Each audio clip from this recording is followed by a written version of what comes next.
maraming salamat sa inyong lahat and for your faithfulness kung paano po tayo nagkaroon ng magandang pagsasama sa nakaraang 2025. We are anticipating na sa taong ngayon na mas magiging maganda na naman yung ating pagsasama para po doon sa layunin ng Panginoong Diyos sa church po na ito at sa buhay ng bawat isa. Amen. Praise God. Purihin po ang Panginoon. At ngayong umaga, I want to share this word. At alam ko po na mapapansin natin, sa sunod-sunod na linggo, halos magkakaparehas yung message. And this is my heart to encourage yung buhay po ng bawat isa sa atin. Na sa pagpasok ng taong 2026 na ito, yung foundation ng ating paniniwala patungkol doon sa bagay na nais ng Panginoong Diyos na mangyari sa ating buhay ay patuloy po na mabuksan. Amen. At makita na ang Panginoong Diyos meron siyang ginagawa sa ating mga buhay kahit sa mga pagkakataon na parang hindi natin namamalayan. Amen po. Amen. Kaya ngayon pong umaga, I want to share the Word of God from Exodus chapter 10, okay, hanggang verse 16. Sige, Kuya Clark, basahin natin nga ito. Okay, tignan po natin muna po itong passage na to. As Pharaoh approached, the Israelites looked up and there were the Egyptians marching after them. They were terrified and cried out to the Lord. They said to Moses, "Was it because there were no grapes in Egypt that you brought us to the desert to die? What have you done to us by bringing us out of Egypt?" And verse 12, Didn't we say to you in Egypt, "Leave us alone, let us serve the Egyptians"? It would have been better for us to serve the Egyptians than to die in the desert. Moses answered the people, "Do not be afraid, stand firm. You will see the deliverance the Lord will bring you today. The Egyptians you see today, you will never see again. The Lord will fight for you. You need only to be still." Amen. Then the Lord said to Moses, "Why are you crying out to me? Tell the Israelites to move on. Raise your staff and stretch out your hand over the sea to divide the water, so that the Israelites can go through the sea on dry ground." Amen. Purihin po ang Panginoon. Okay. So sabi ko nga, halos magkakakonect po itong message or mapapansin natin, halos iisa yung mensahe na gusto sa ating ipahatid. At ngayon pong umaga, nilagyan ko po ito ng title, "Be Still and Be Unstuck." Okay? Be still and be unstuck. Ayan. You know, during the time na itong mga Israelites ay na-stuck doon sa bukanan ng Red Sea. Ayan, bukanan, no? Parang, ano ba yun? Paano ba natin sasabihin nyo? Sa mismong harap ng Red Sea. At ang nangyari, hindi sila maka-atras dahil ang mga sundalo ni Pharaoh ay nandyan na para sila ay patayin. So at yung mga sundalo ni Pharaoh, hindi lamang, kumbaga, basta-bastang sundalo. During those time, yung pinakamalalakas, yung mga chariots, mga horses, consider yan na mga talagang super power na weapon during those time. Kaya itong mga Israelites, wala silang paraan para makatakas doon sa sitwasyon na kinalalagyan nila. Okay? Kaya nga nabanggit nila doon, hindi po yun exaggeration na para bang inisip nila na dinala mo ba kami dito para mamatay? Yun po yung katotohanan na pwedeng mangyari sa kanila dahil sa mga sitwasyon na yun. Okay, sa mga pagkakataon po na yun. At nabanggit dito ng mga Israelites, dinala mo ba kami dito sa lugar na ito para dito pa kami mamatay? So sinabi na namin sa iyo noon pa na huwag mo na kaming pakialaman. Mas okay na sa amin na paglingkuran ang mga Egyptian kaysa mamatay kami dito sa disyerto.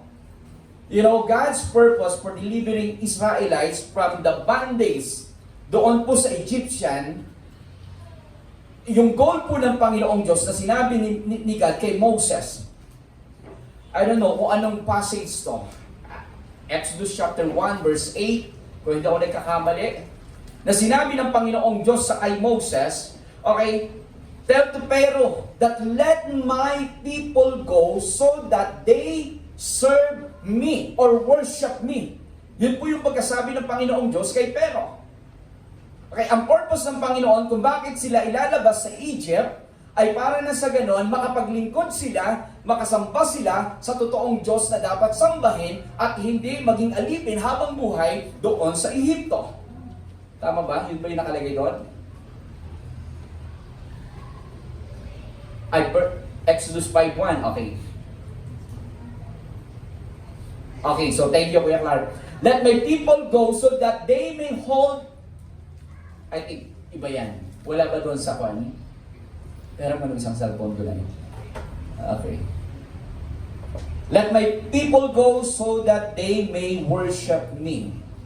Hindi ko alam kung ito nga yan. Pero gusto ko makita itong passage na to.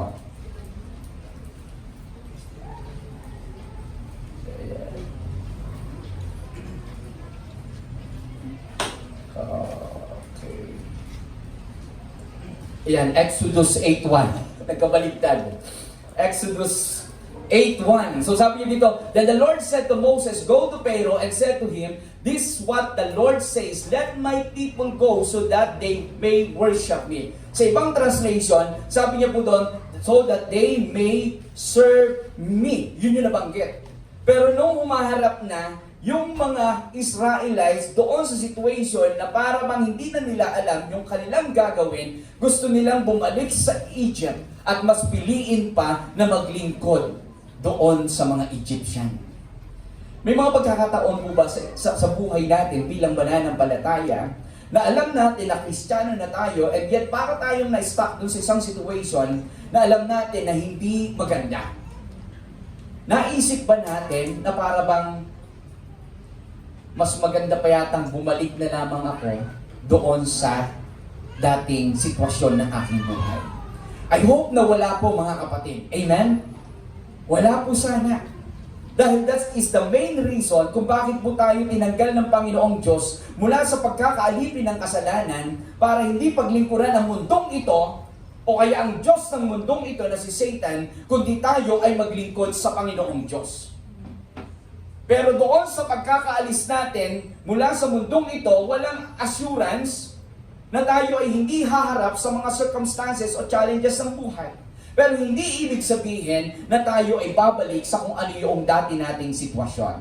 Amen po? Amen. Pero hindi rin ibig sabihin na nag-move forward na tayo doon sa bagong journey ng ating buhay na kasama ang Diyos, excuse na tayo sa pang-aatake ng kaaway.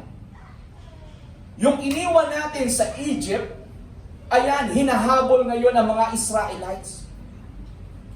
At ang goal talaga nila ay pabagsakin, patayin ang mga Israelita.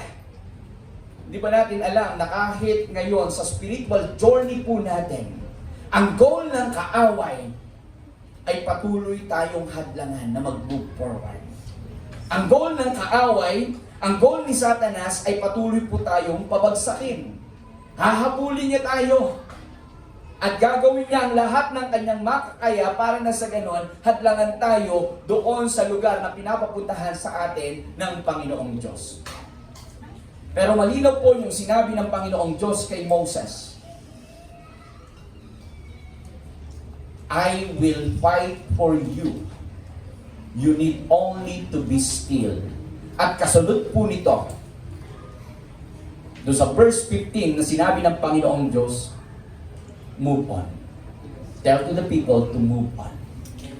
Yung word po dito na stillness, it is not passive o idleness or laziness. Hindi ibig sabihin na pag sinabing keep still, okay, o be still, from this passage, wala po tayong gagawin. Although, minsan ginagamit natin itong word na ito para disiplinahin yung ating mga anak. Halimbawa, pagka medyo yung ating anak ay nakagawa ng hindi maganda, ang sasabihin natin sa kanya at masyado lang maligot, sasabihin natin sa kanya, okay, keep still. Okay, may mga pagkakataon noon, one way to discipline yung aming mga anak ay dadalhin ni Pastora Jonah, okay, yung bata, kung sisuwi man yan doon sa isang lugar, okay, dyan ka lang, wala kang gagawin. You have to stay hanggat hindi namin sinasabi na umalis ka dyan, huwag kang aalis dyan. Keep still. Remain in that place. Magstay ka lamang dyan. One time, ginawa yun ni Pastora Jonah kay Zoe, pero nakatira pa kami sa bahay ng biyanan ko noon, at nung si Zoe ay nandoon, umiiyak, yung lolo niya nandoon. At habang nandoon si Zoe, okay, yung lolo niya, sabi ng lolo niya, kaya ang pinagalitan ni Pastora Jonah, hindi si Zoe, kundi yung tatay niya. Okay? So sabi niya, keep still, okay, diyan ka muna, one way to discipline, masyado ka makulit, hindi ka aalis dyan hanggat hindi ka tumitigil sa pag-iyak. Okay? So yun nangyari, pero ang nangyari, nandun yung lolo. Okay? So hindi matiis ng lolo, okay, yung sitwasyon ng bata, kaya tinatawag niya. Okay, yung be still po na ito ay hindi po katulad nun, na magstay ka lang dyan at wala kang gagawin. Mamaya, mas makikita po natin ang ibig sabihin po ng still dito from this passage. Pero tingnan po natin yung word na unstuck. Sabi nung aking auntie na si Miriam, okay, sabi niya dito, able to move freely. Okay? Pag unstuck, able to move freely, progress, or unhindered. Yung tipong na-stuck tayo, pero non-stuck na tayo, ayan na, malaya na tayo ngayon na makapag-move forward. Amen. Yun po ang ibig sabihin ng stuck. Okay, yung unstuck. Yung stuck is primarily means being fixed, unable to move. Kabaligtaran po. And like the Israelites, they felt stuck. Naramdaman po nila na na-stuck na sila doon sa lugar na yon. Kaya nga, doon sa Exodus chapter 14, verse 11, sabi niya dito, they said to Moses, was it because there were no graves in Egypt that you brought us to the desert to die? Yung feeling nila na talagang patay na sila, stuck na sila doon sa lugar na yon. At naulit pa yon. So, sabi ko kanina, hindi lang ito basta exaggeration.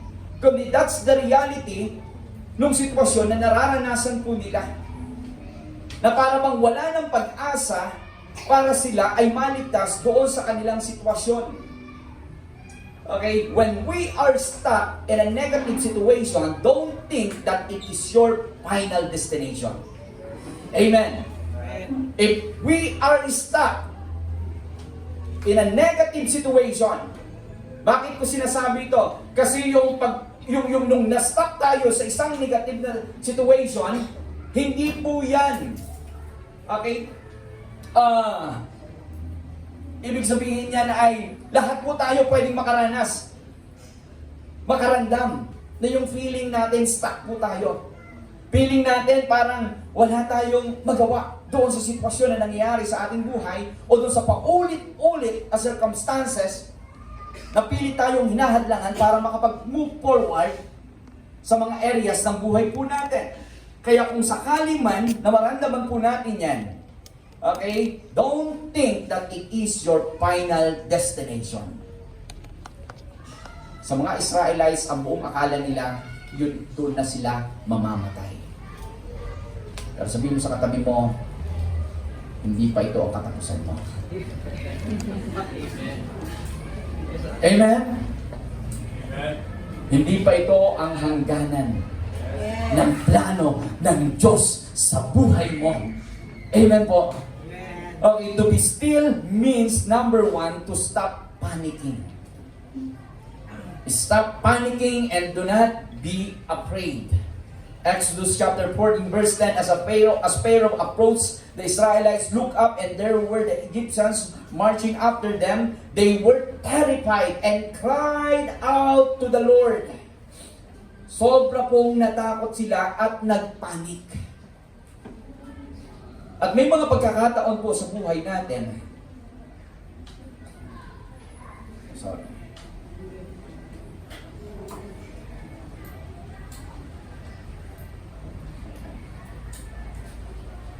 Okay, may mga pagkakataon po sa buhay natin na kapag tayo ay nandun sa isang sitwasyon na hindi natin alam ang gagawin, doon tayo usually nakakaranas na magpanik. Yung feeling natin, na-trap tayo doon sa isang situation na ito, hanggang dito na lang talaga ako. Okay? Yung para bang hindi tayo makapag-move forward sa area ng career natin. Hindi tayo makapag-move forward sa area ng relationship natin. Hindi tayo makapag-move forward doon sa particular na challenges na nararanasan natin sa buhay na ito. At minsan, iniisip natin, even in the area of our career or profession, kung nasaan tayo ngayon, siguro inisip natin noon na, okay, baka talagang hanggang dito na lang yung kalooban ng Diyos sa buhay ko. Yung ganyang mindset, na stuck din ako sa ganyang mindset dati. Before I came here sa Baguio at mag-decide na mag-aral ng Bible School, dumating doon sa punto ng buhay ko na para bang, okay na ako sa ganitong buhay. Nagtatrabaho ako, kumikita naman ako, at pagkatapos, pwede na ako mag-asawa. May bahay naman kami, okay na siguro doon.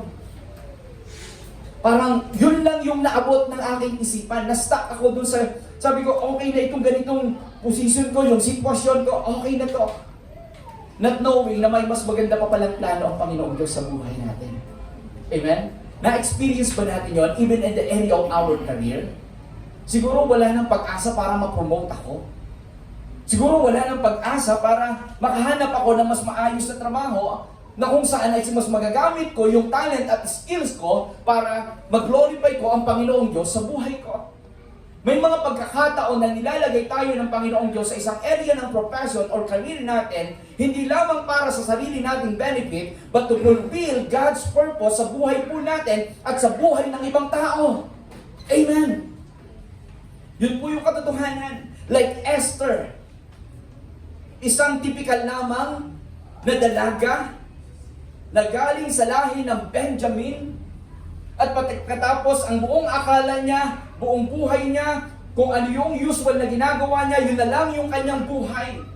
But God has a better plan for her. At ang nangyari kay Esther, naging queen ng Persia. At nilagay siya sa posisyon bilang queen para na sa ganon maligtas ang sambahayan ng Israel mula sa sa banta ng annihilation. Ayun po yung nangyari. Like Ruth, ang buong akala niya sa buhay niya, araw-araw ang gagawin niya, mamumulot ng butil o yung butil, mahirap yung butil eh, yung may dayami, yung may ano tawag doon, may straw siya. Okay, tapos sa dulo may palay, sa amin ang tawag doon, mananagraw ka. Ang usual na trabaho niya, yun na lang yung kanyang ginagawa, not knowing na yung bukirin na kanyang pinagtatrabahuhan ay mapapasa kanila pala. Amen? Amen. Hindi po siya na-stuck sa ganong klase ng career or profession. But it doesn't mean na kung ano yung profession at career po natin ngayon at dyan tayo nilagay ng Panginoong Diyos na sa tingin mo, yan talaga yung perfect plan at will ng Panginoong Diyos sa buhay natin. Just be faithful. If there's a promotion, God will promote us in His time. Amen? Amen po ba? Amen. But the point there is, as long as you are in that position or situation, do not miss the opportunity to be used by the Lord as an instrument of spiritual blessing sa mga tao na nasa paligid po natin. Ano man yung profession, ano man yung career natin, as long as we are doing it heartily as unto the Lord, it is glorifying to the Lord. And it's very fulfilling. Amen po. Amen. Even in the area of businesses, even in the area of ministry, praise God, there is always promotion. Don't think that you are stuck. Amen? If it's in the area of relationship, na sa tingin po natin, na para bang hanggang ganito na lang talaga siguro yung relationship ko sa ibang tao, o kaya sa asawa ko, hindi na siguro ako mas magiging intimate sa kanya, ay nagkakamali po tayo. Yung paulit-ulit na nag-problema sa buhay ng isang pamilya o ng relationship sa mag-asawa, na para bang na-stuck kayo doon, na every time na nagkakaproblema, natatakot ka na magsalita kasi baka lalong mas lumala yung problema. Di ba? So anak nga, gununitan, wag uniak pa'y karo ka nun. Ang problema, paulit-ulit. Hello? Amen. Para tayong na-stuck sa ganung situation. At minsan, na-stuck tayo doon sa mentality na para bang ang tanging paraan lamang na naiisip natin na solusyon doon sa problema na kinaharap natin ay yun lamang. Na kapag nagkaroon ako ng problema, ang tatawagin ko lang si ganito. Siya na yung takbuhan ko. Why? Yung tipong wala ka bang problema, pero pag nagka-problema ka, alam mo na sa isip mo kung sino yung lalapitan mo. Bakit? Kasi siya yung usual na nilalapitan mo kapag nagkaka-problema ka. But during the time na wala siya at hindi mo malapitan, hindi nakahingi ng tulong dahil sa problema pinagdadaanan, ang mangyayari, very disturbed ka na. Minsan kahit yung mga tao na pwede nating pagkatiwalaan, pwedeng ikat ng Panginoong Diyos. What I mean is, hindi po sila mawawala, pero pwedeng ma-stop kung ano yung tulong na ibinibigay nila sa atin for us to totally surrender everything to God and trust Him alone. Amen. That's why we are keep reminding ourselves. Yes, we can trust people, but ultimately we will trust the Lord. Praise God. We have to battle our mindset. Yung iba naman sa atin, pwede sigurong nag-overthink tayo. Okay, na wala pa yung problema, pero ina-assume na natin na ito yung mangyayari. Paulit-ulit, nadidisturb yung mga desisyon na ginagawa natin sa buhay. Sometimes we are emotionally stuck. Hindi tayo maka-get over doon sa pain na naranasan natin sa breakup noong nakaraang 1985. Wala pa kayo. Hanggang ngayon. Pero you know that this is the reality. Maybe some of us are abused. Some of us may mga unresolved trauma, conflict sa nakaraan, na sobrang nagkaroon ng hindi magandang epekto sa emotion po natin, na hindi natin namamalayan na sa mga desisyon na ginagawa po natin ngayon ay base doon sa emotion na meron po tayo dahil hindi po tayo totally nakagit over doon sa emotional problem na naranasan natin sa mga nakaraan taon ng ating buhay. May mga ganyan po tayong experience, kaya with the same situation na naranasan natin ngayon, parang bumabalik-balik sa atin yung sakit na naramdaman natin noon. Ilan sa atin ang gano'n? Kaya ayaw ko nang sumubok. Lagi na lang akong bigo. Ayaw ko nang magtiwala. Bakit? Pare-parehas lang naman sila. Alam niyo ang problema doon? Emotionally, maybe we are not healed. Na-stuck tayo sa ganong klase ng pakiramdam. Okay, we have to be careful. Merong emotional instability, okay, sa buhay ng isang tao. Kaya nga minsan parang nakikita mo lumalabas sa behavior ng isang tao na parang ang hirap mag-function sa kanya. Ang hirap mag-open. Okay? Hindi natin pipilitin because there is a process of healing when it comes in this situation. But I still believe in God's miracle. Amen po. Amen. God's intervention kung paano niya i-heal yung ating emotion. Okay, hirap tayo na i-motivate. May mga relationship issues tayo. Why? Because the problem ay hindi yung current circumstances and situation, but the problem is may mga emotional problem sa heart ng tao na na-stuck na tayo sa ganun. We have to be careful na baka ang problema ay hindi talaga yung problema, kundi ang problema ay yung mga hindi na-deal sa puso ng isang tao na kailangan niyang i-admit na meron siyang dapat maranasan, at yun po yung emotional healing. Amen. Praise God. Isa sa mga behavior nito, yung emotional numbness na tinatawag. Na-stuck doon, at dahil na-stuck, para bang hindi na makaramdam yung puso. Walang excitement, walang emotion. Okay, parang nasasabi natin na manhid. Yan po yung mga bagay na kung saan ay pwede tayo ma-stuck. Pero ang encouragement po sa atin mula po sa salita ng Panginoong Diyos ay, I will fight for you. You need only to be still. And to be still, stop panicking. Amen po. Amen. Kapag nagpapanik po ang isang tao,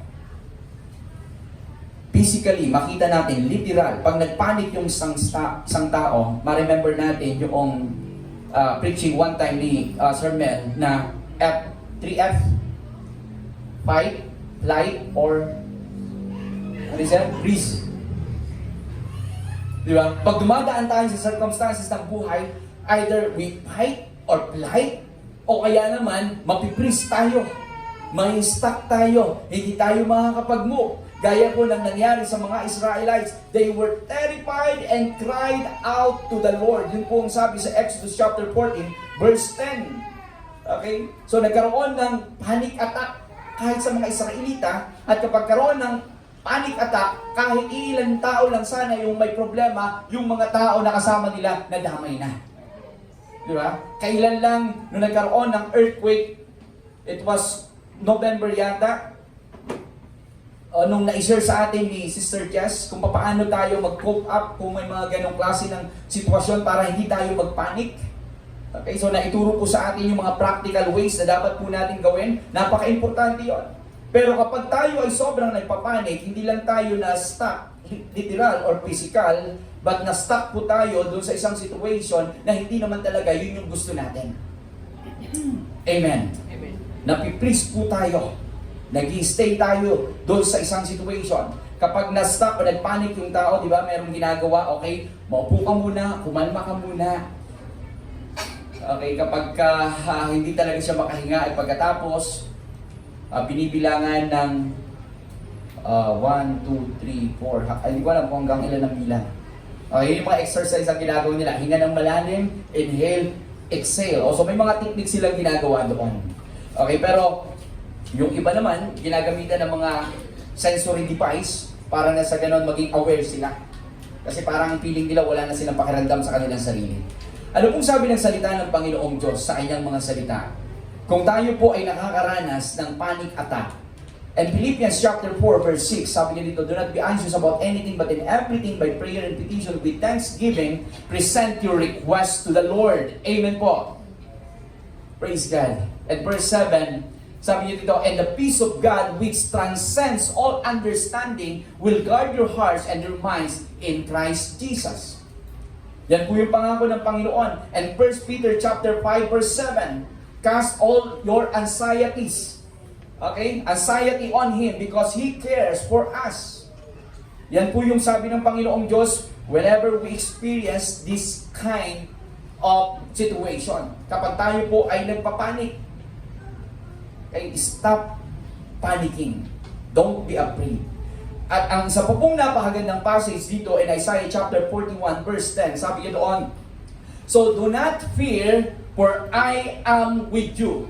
Do not be dismayed, for I am your God. I will strengthen you. I will uphold you with my victorious right hand.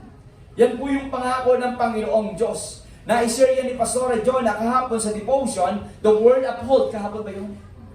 Okay? The word uphold, nang ibig sabihin po niyan is to hold, support. Amen?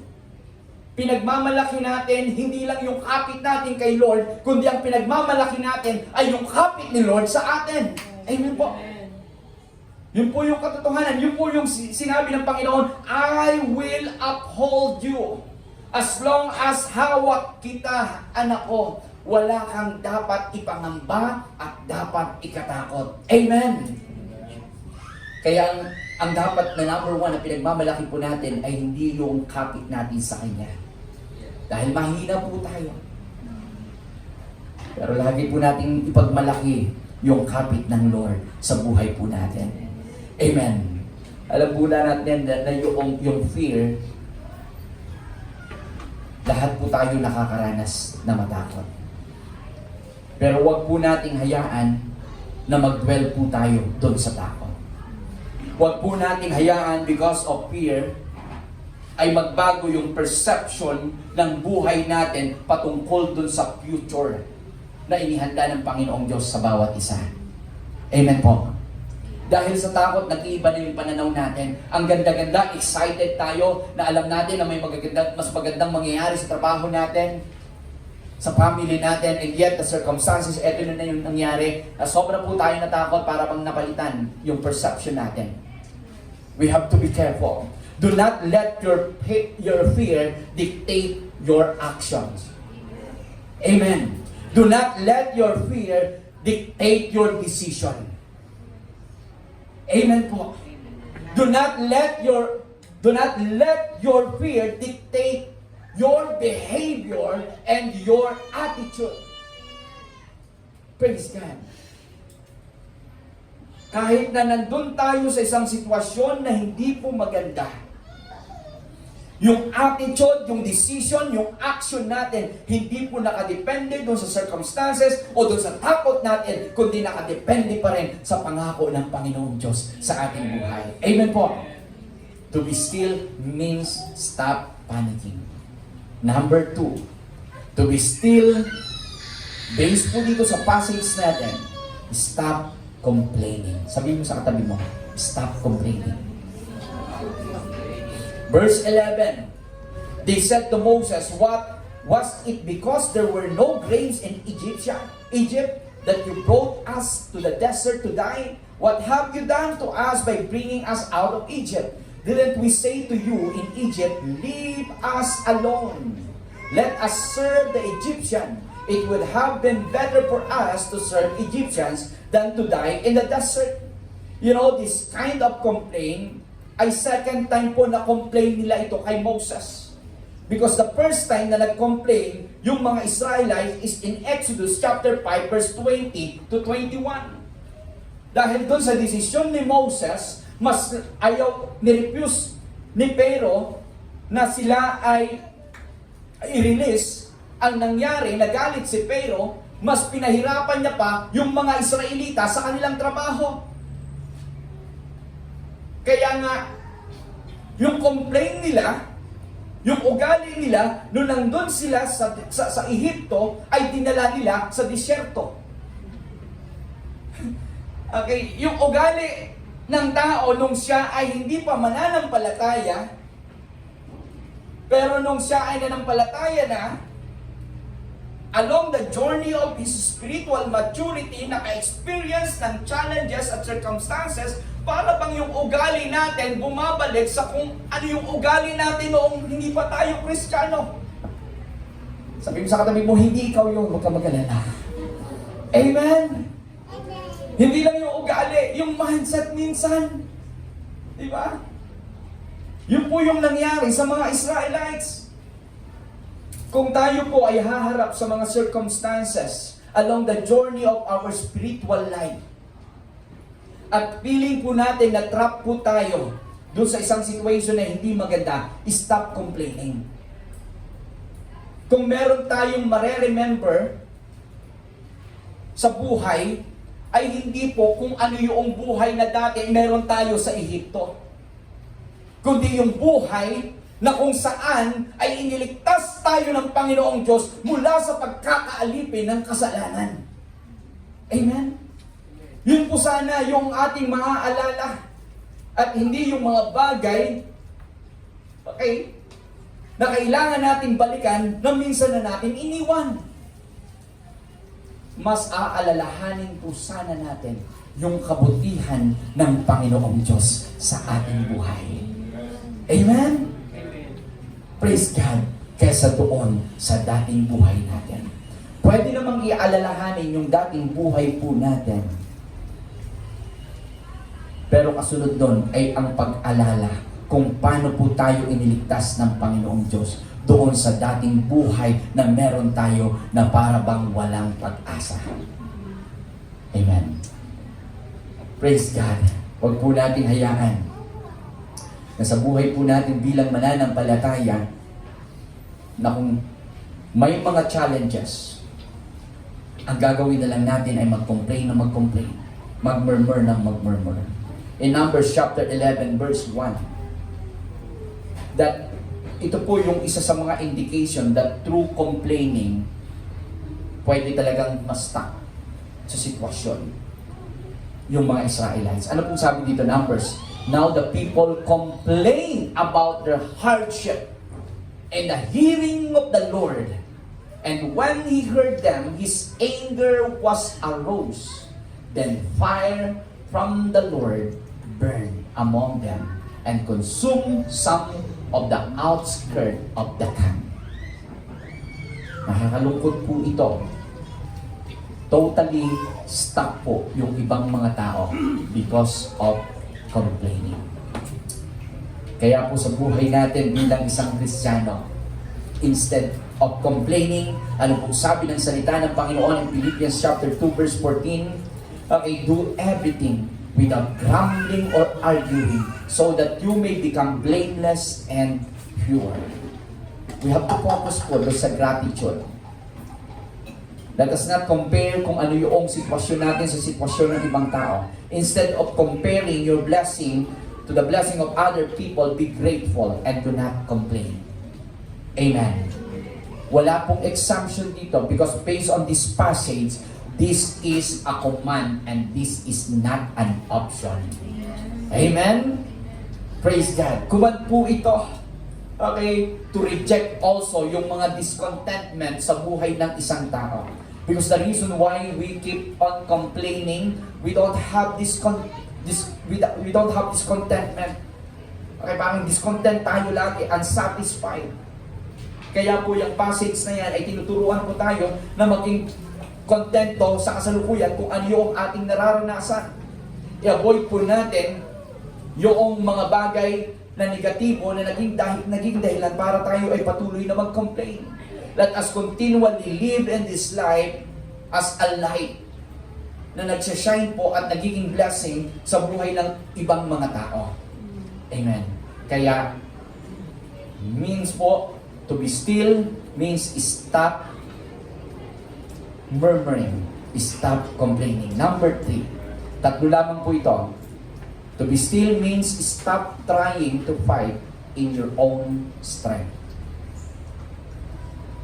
Stop trying to fight in your own strength. Exodus chapter 14 verse 14, the Lord will fight for you. You need only to be still. Then the Lord said to Moses, why are you crying out to me? Tell the Israelites to move on. Amen. Sa madaling sabi, we have to choose to trust the Lord.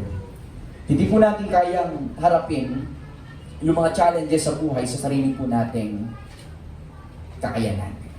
Although we have all the means na alam natin na kapag tayo ay nagkakaproblema, di bale, nakahanda naman ako sa bagay na yan. Kahit na yung isang taong handa, na kung wala siyang pagtitiwala sa Panginoong Diyos, wala pong assurance na siya ay mananalo sa battle. Amen? Dahil ang totoong handa ay yung tao na lubos na nagtitiwala sa Panginoong Diyos as the ultimate source of victory at hindi yung kanyang sarili. Praise God. So the battle is not ours alone. The battle is the Lord. Yung situation po na para bang na-stuck tayo dun sa isang situation, ang gustong ituro sa atin ng Panginoong Diyos kung bakit niya inaalaw na nangyari ito sa mga Israelites at kahit sa atin, dahil gustong ituro sa atin ng Panginoon na patuloy po tayong maging dependent sa Kanya. Ibig sabihin, i-release natin sa Panginoong Diyos lahat ng control. And verse 13, sabi niya dito, Moses answered the people, do not be afraid, stand firm, and you will see the deliverance the Lord will bring you today. The Egyptians you see today, you will never see again. Ang ganda pong pangako ito ng Panginoong Diyos, nung sinabi niya na stand firm. In other translation, binanggit po dito yung stand still. Na ang ibig sabihin po nito is hold your peace. Yung peace still.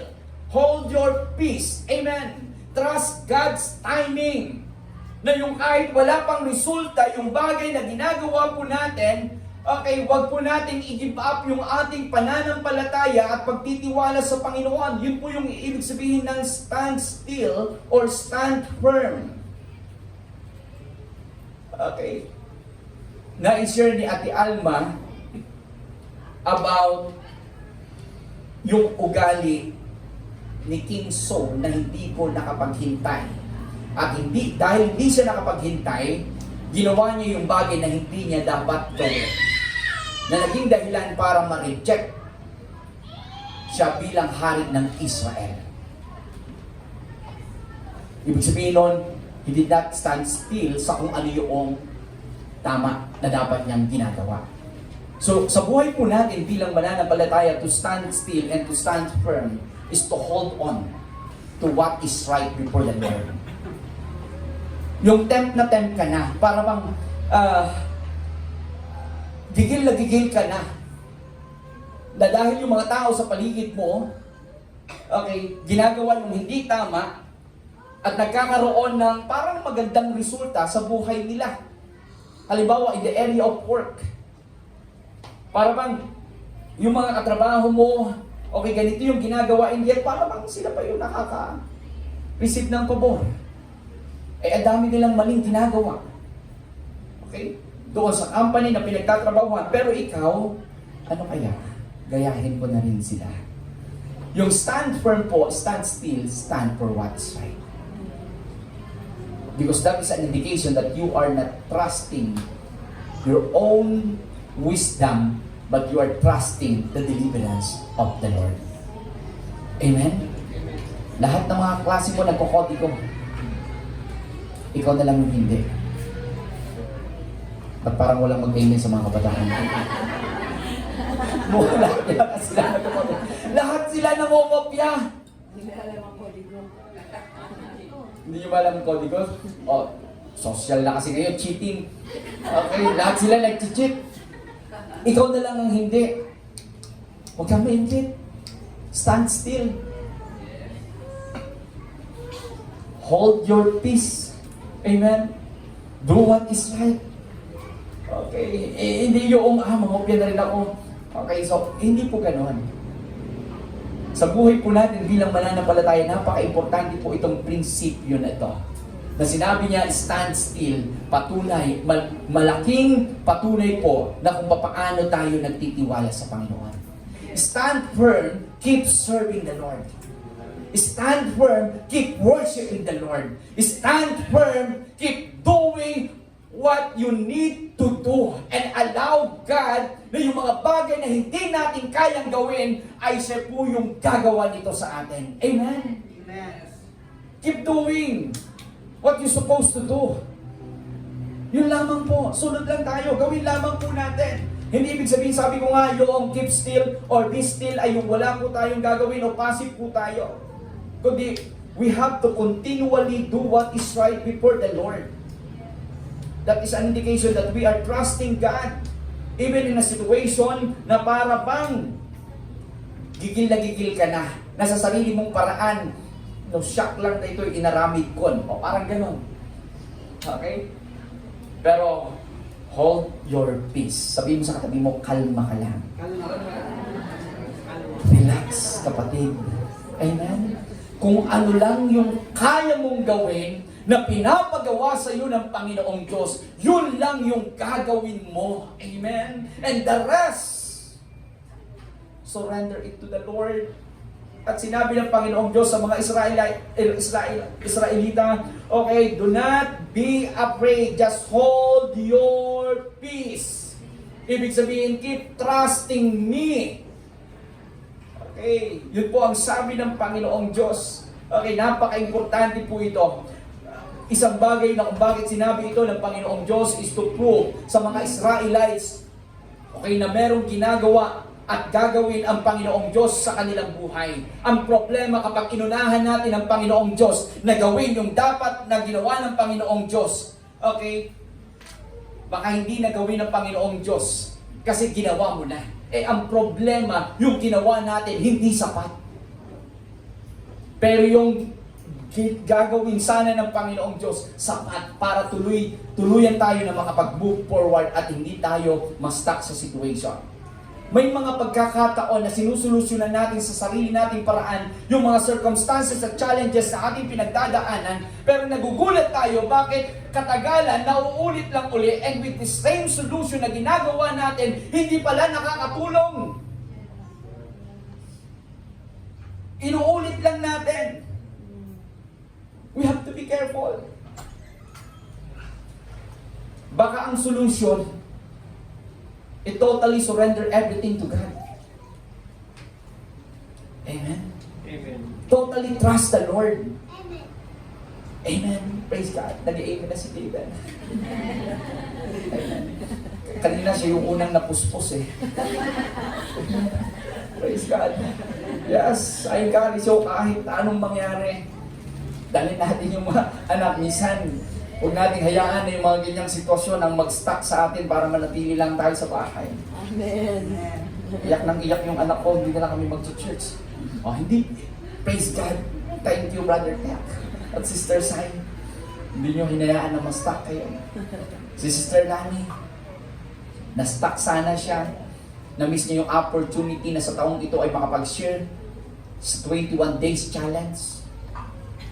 Pero salamat na hindi niya hinayaan na yung kanyang emotion na para bang sa kabila ng mga circumstances ay paulit-ulit na ganun yung nangyayari. Minsan, huwag ka mag-alala, Sister Lani, hindi lang ikaw yung nakakaranas niyan. Amen? Marami ayaw lang umamin ng iba. Di ba? Anak naman namin kayong lahat. Amen? Na kapag ka-emotionalista tayo, ayoko nang gawin yung dapat kong gawin. Amen? Okay, minsan, motivated tayo, hindi dahil nung trabaho, kundi unmotivated tayo because of the high of our emotion. But praise God, that is an indication, okay, na may moving forward, na unstuck na si Sister Lani doon at tayo po. Amen! Huwag natin hayaan na yung emotion natin ang pumipigil. Keep trusting the Lord. Kung takot tayo, emotionally high tayo, keep doing what you're supposed to do na pinapagawa ng Panginoong Diyos dahil naniniwala pa ako na merong gagawin ng Panginoong Diyos sa mga pagkakataon na hindi na natin alam kung ano yung ating gagawin. Amen. Just hold your peace. Amen. Praise God. Hallelujah. Ito po yung katotohanan. In my conclusion, if we cannot keep still, whether we like it or not, we will be stuck. Pag hindi po natin i-apply itong tatlong ito, ng ibig sabihin ng be still in this passage, yung stop complaining, stop panicking, stop trying to fight in your own strength. Kaya kapag hindi po natin ginawa to, ayaw man natin at hindi, may stuck talaga tayo sa isang sitwasyon na hindi naman talaga natin ginusto. Our worries, our anger can hinder us to move forward. Stop panicking, stop complaining, stop trying to fight in your own strength, but hold our peace. Amen. And continually trust the Lord.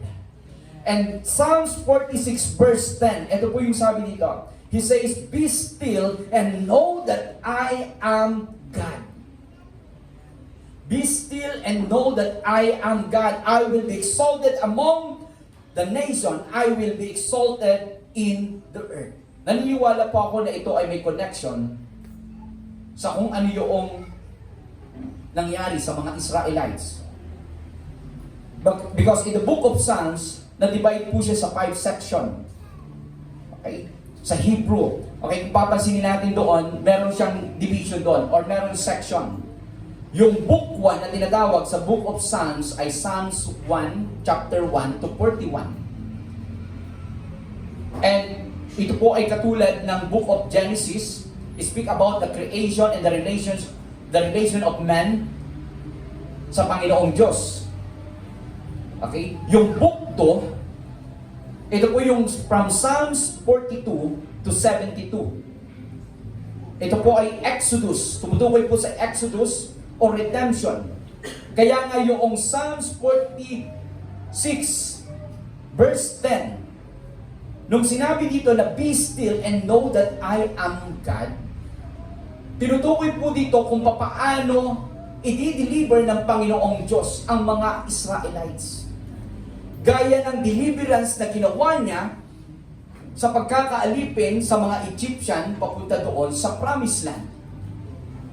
And it is a reminder po sa ating lahat na kahit sa mga situation na para bang hindi natin makita yung paraan para makalampas doon sa ganong kalagayan ng buhay, kikilos at kikilos po ang Panginoong Diyos at i-deliver niya tayo. Patunay lamang yan na kahit hindi tayo aware, meron pong ginagawa ang Panginoong Diyos sa ating buhay.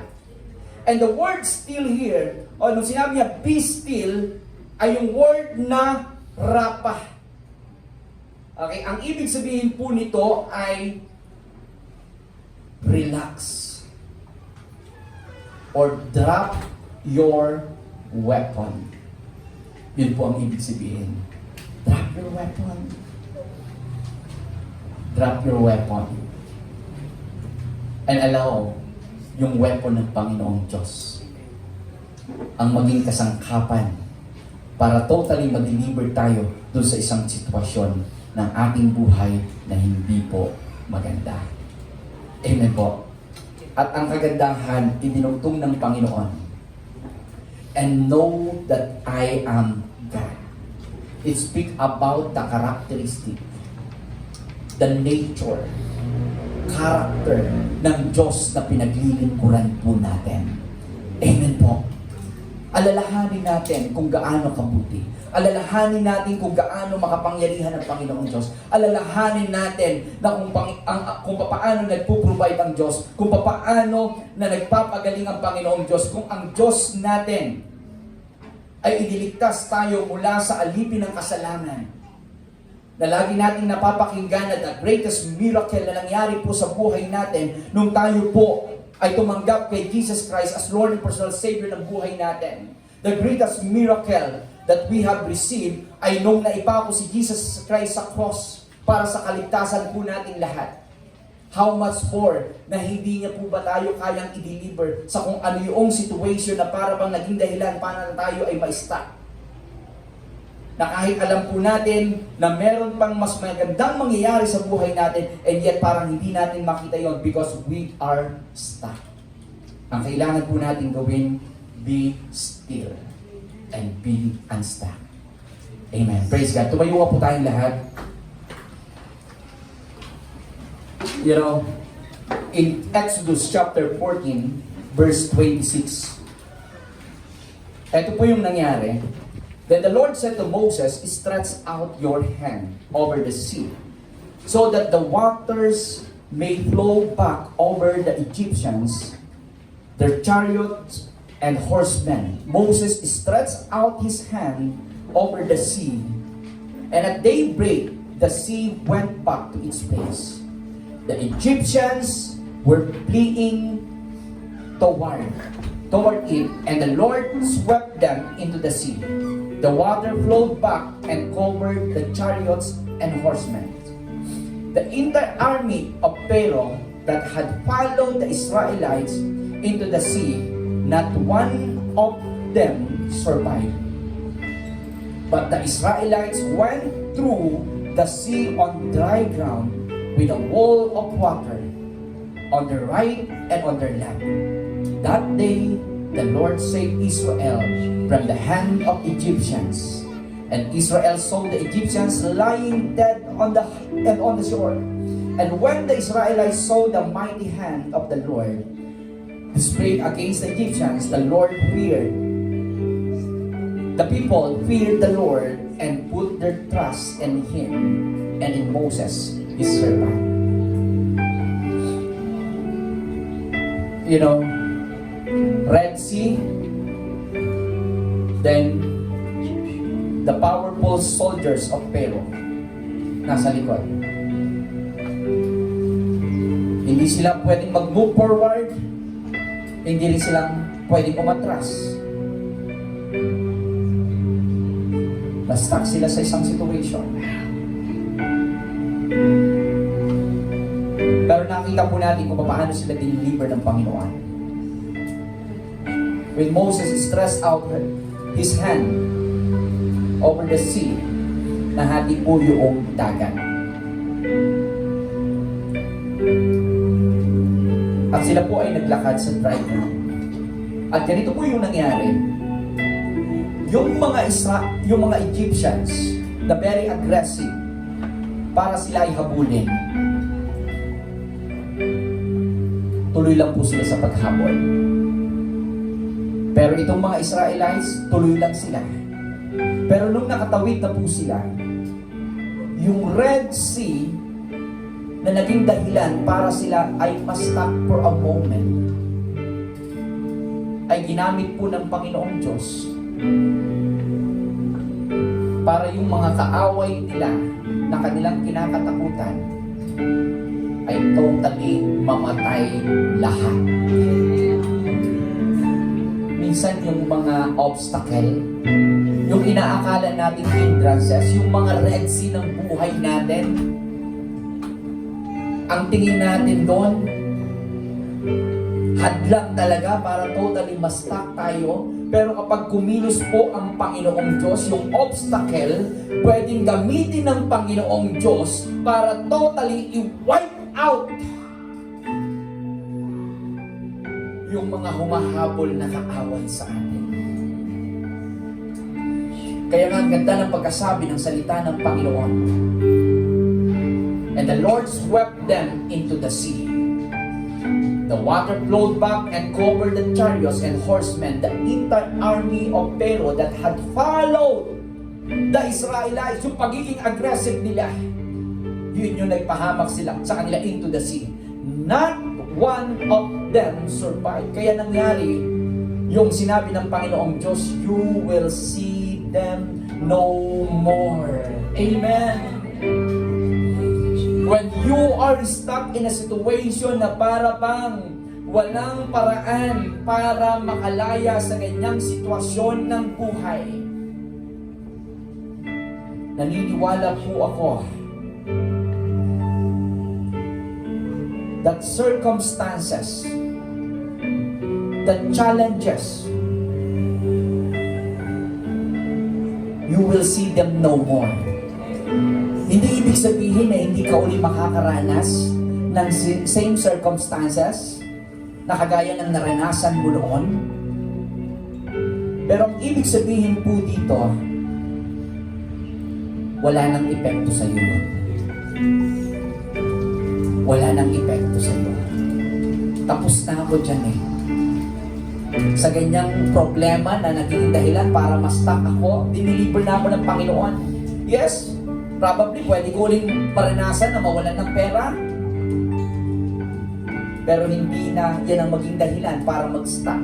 Ma-stuck ako na gawin kung ano yung bagay na dapat kong gawin. Yes, pwede uli akong makaranas ng difficulty sa relationship ko sa ibang tao. Pero wala nang epekto sa akin yan. Wala nang hold sa akin yan. Hindi na yan pwedeng maging hadlang para ipagpatuloy ko na lumago sa aking pananampalataya. Same challenges sa trabaho, and yet, wala na sa iyong epekto. What you are doing is keep moving, being faithful, doing yung trabaho. Even in the ministry, probably we encounter the same struggle. Sa struggle noon at para bang nauulit. Bakit? May mga offense akong naranasan noon. I am offended.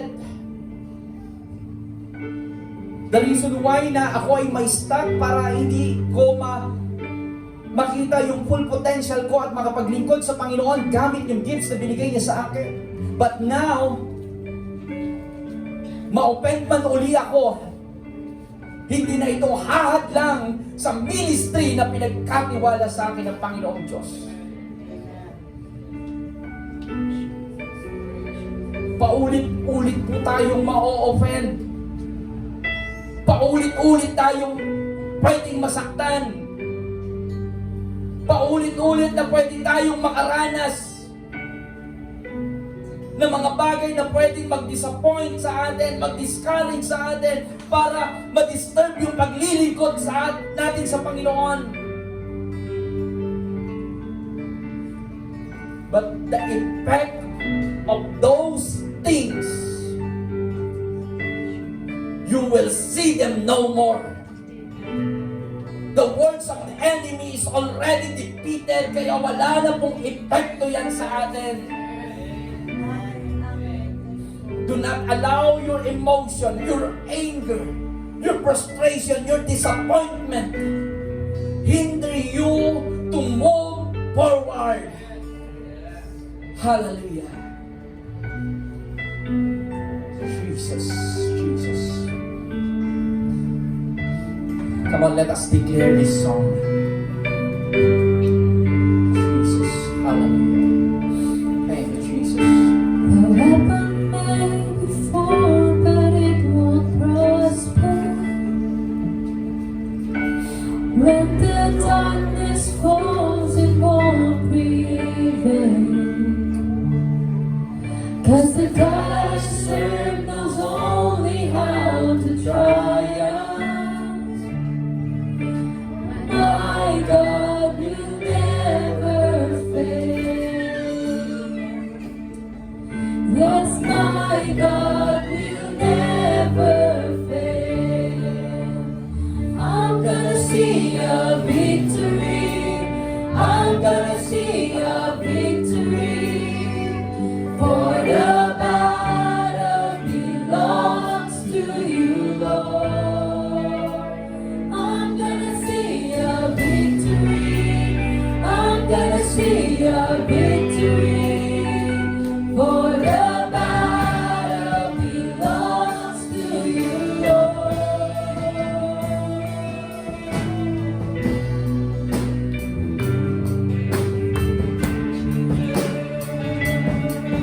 There's power in the mighty name of Jesus.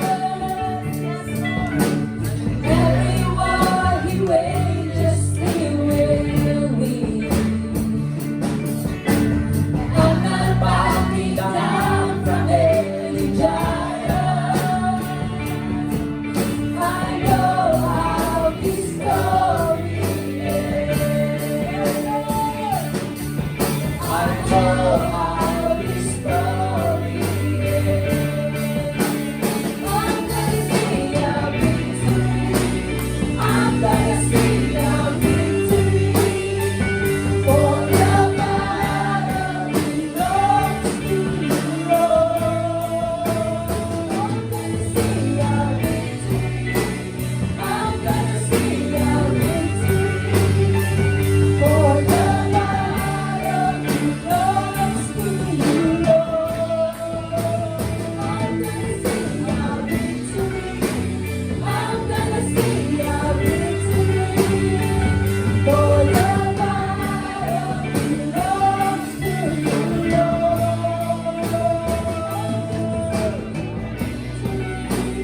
I'm gonna see a victory. For the battle belongs to you,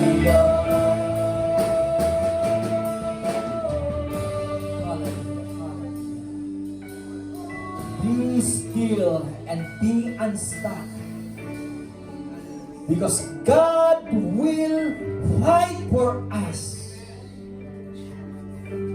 Let us hold our peace.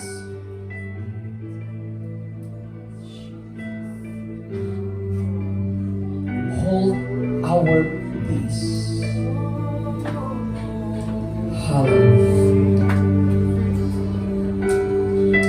Psalms 106 verse 7 to 12. Sige, kaya ko.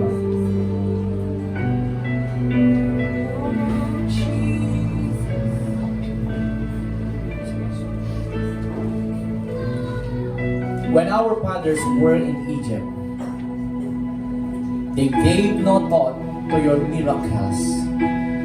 They did not remember your many kindness, and they rebelled by the sea, the Red Sea. Yet He saved them for His name's sake, to make His mighty power known. Okay, bago sa verse 9. Hindi po nakakalugod yung ginawa ng mga Israelita. Malinaw po dito. And yet, He saved them for His name's sake, to make His mighty power known.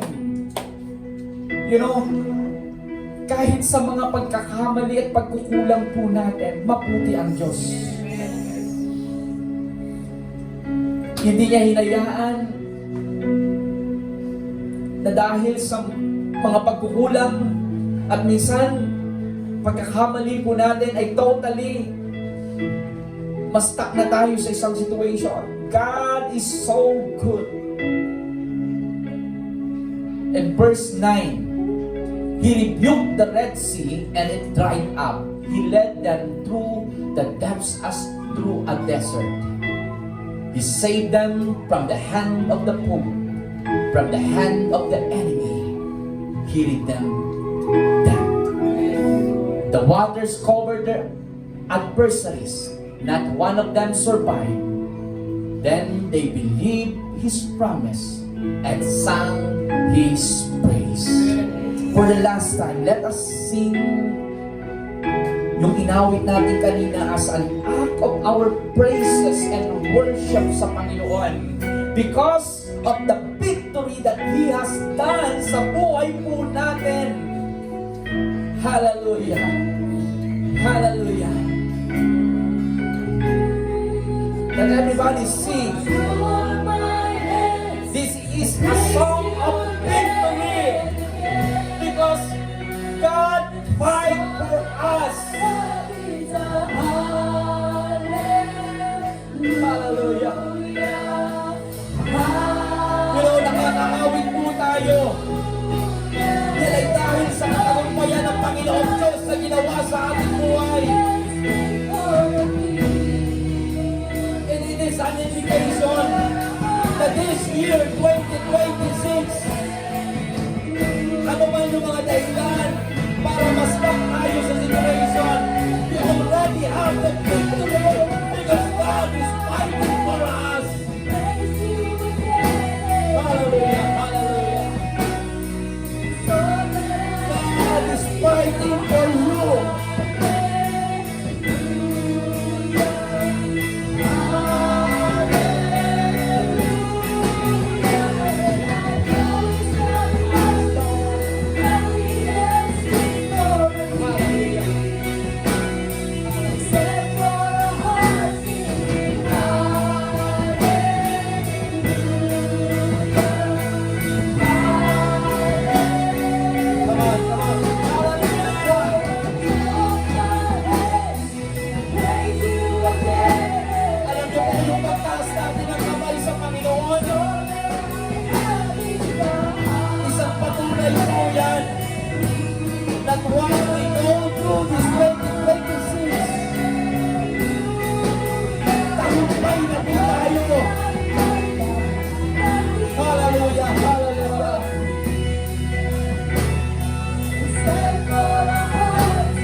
You know, church,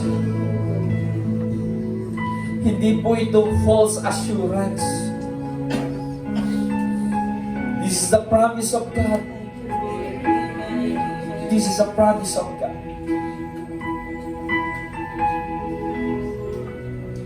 Ayaw lang ng Panginoong Diyos na kung sakali man mauulit yung mga challenges at circumstances na pagdadaanan natin ngayong 2026, ayaw po ng Panginoong Diyos na maulit yung the same response at attitude po natin.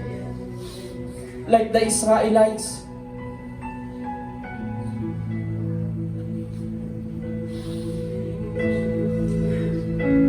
Ayaw ng Panginoong Diyos na maulit yung the same hurts and pain.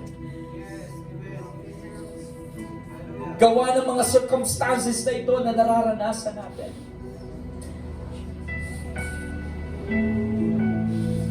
Ayaw maulit ng Panginoong Diyos yung the same mindset,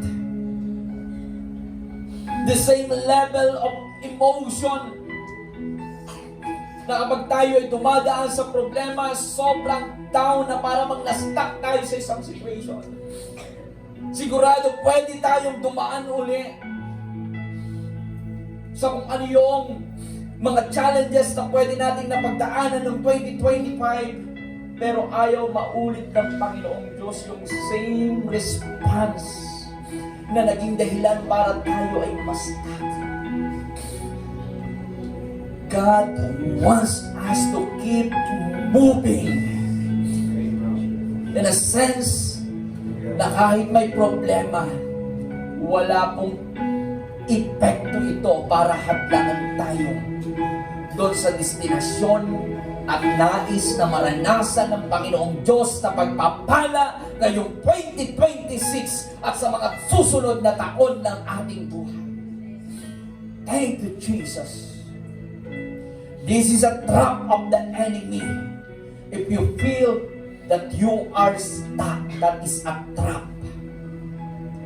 That even offenses consider as a trap. Learn to recognize. Hallelujah. Father, we thank you, Lord. We honor you. I know, Father, that we will keep on moving in the area of my relationship to my family, to my spouse. I am keep moving in my profession, in my career, in my ministry. I keep moving do sa business na pinagkatiwala mo sa akin. I keep moving, Lord, in the area of my spiritual maturity. I keep moving towards to your destiny for my life. Salamat po, Panginoon, sa umaga pong ito. Hayaan mo na bawat isa po sa amin ay tanggapin ang mga salitang ito at patuloy na mai-apply sa aming mga puso at isipan. You love us so much, O Lord. And there is assurance, Lord, na ipaparanas po sa amin yung pagpapala na hindi po namin naranasan sa mga nakaraang taon ng aming buhay. Salamat sa iyong mga pangako. Pagpalain mo ang bawat isa sa amin at ang bawat pamilya na nire-represent po namin. If we think that we are stuck sa aming spiritual life, Lord, mag-start lang po ulit kami. Tuloy lamang po kami, Panginoon. You will not condemn us, but you are waiting for us para ipagpatuloy yung journey ng aming spiritual na pamumuhay. We will continually grow in our spiritual life. We will continually mature, Panginoon, bilang anak mo. Salamat, Panginoon. Bless each and every families na nire-represent po namin. Thank you for your healing to those who are sick in the name of Jesus. We declare healing, Lord, to to Zoe. In Jesus' name. To Nisi, we declare healing in Jesus' name. To the family of Queenie, Lord, thank you for your touch and your healing. To the family of Quenatan and Jane, thank you for your healing. Thank you, Lord. Hallelujah. Thank you even for your provision to all our needs. You are faithful, Lord, for providing our needs. You are our Jehovah Jireh. Thank you so much, Father, for your favor and your blessing to each and every one of us. Patuloy kang kumilos at gumawa ng katagumpayan sa aming mga buhay. Samahan mo po kami sa pagharap po namin muli sa isang linggo ng aming buhay sa mga susunod, Panginoon. Salamat sa katagumpayan na ginagawa mo. Patuloy mong gamitin ang aming buhay bilang instrumento ng pagpapala. Pinupuri ka po namin, sinasamba at pinadakila. May the grace of our Lord Jesus Christ, the everlasting love of our Father, the never-ending communion and guidance of the Holy Spirit be each and every one of us. This be us in Jesus' name. Amen. Amen. Praise God.